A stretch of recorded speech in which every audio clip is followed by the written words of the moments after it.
Good evening, everyone. Thank you for coming. And a big thank you to the organizers for giving us the opportunity to share our work with you today. Today, we want to speak about a common medical procedure, epidural anesthesia. Let's start with a simple analogy. Imagine you're in a dark room trying to find a black cat. It's a challenge, isn't it? Now imagine you had a flashlight. Suddenly, finding the cat becomes much easier. What does this have to do with anesthesia? Stick with us and you'll find out soon. We are Team Anesthesia. Anatoly and Shoval are experts from the industry, while Sivan and myself are physicians. Our journey began with observations in clinics, operating rooms, and delivery rooms. We noticed that epidural anesthesia is sometimes difficult to deliver in childbirth and sometimes even unsuccessful. Epidural anesthesia is a type of regional anesthesia, usually used to numb the pelvis and lower limbs for childbirth and surgery. It is performed manually by palpating the bony prominences on the back, identifying the space between them, and inserting a small needle into the epidural space. The main challenge is guesstimating the correct direction and depth, finding the black cat.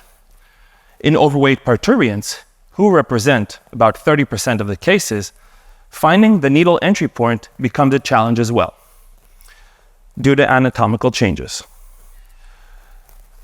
Just imagine the pain and distress a woman feels while being poked in the spine repetitively with a needle while suffering from painful contractions.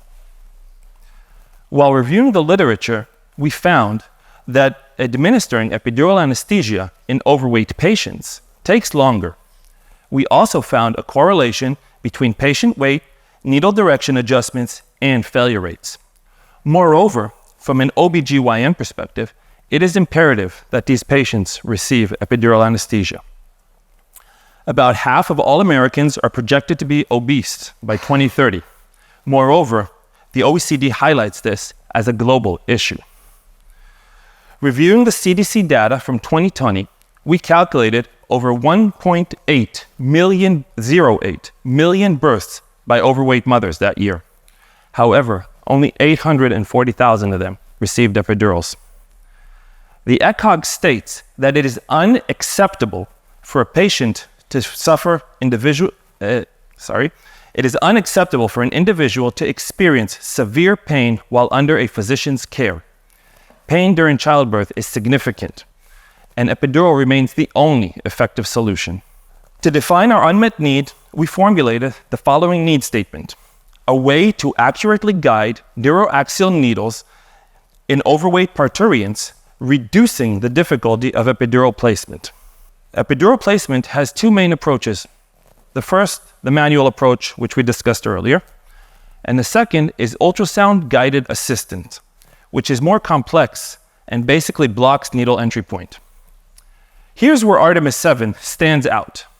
Picture a flashlight, a small ultrasound-based device with a specific needle insertion port. It has an array of virtual needles, identifying optimal needle insertion point and trajectory in real time, simplifying epidurals even in the most challenging cases. Artemis 7 will require a patent, is a Class 2 medical device suitable for 510(k) approval, and has a specific reimbursement code for ultrasound-guided needle placement with a global reimbursement of $208. The demand for epidurals is projected to increase by 2027, and considering the number of births we calculated earlier and a unit price of $400, our estimated total addressable market is $432 million. Our initial sales strategy involves direct sales to anesthesiologists and hospitals, along with product demonstrations and trials. We will also focus on thought leadership and education by partnering with medical associations to provide informative content. Artemis 7 is relevant not only Artemis 7 is also relevant to any procedure requiring epidural or spinal anesthesia. The potential impact is tremendous. By addressing the challenges of administering epidurals to overweight parturients, We significantly improved the experience and outcomes for these patients and anesthesiologists alike. We appreciate your attention and look forward to a future without unnecessary pain. Thank you very much.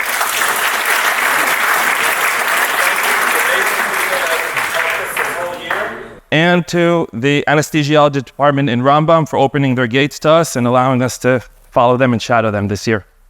Thank you.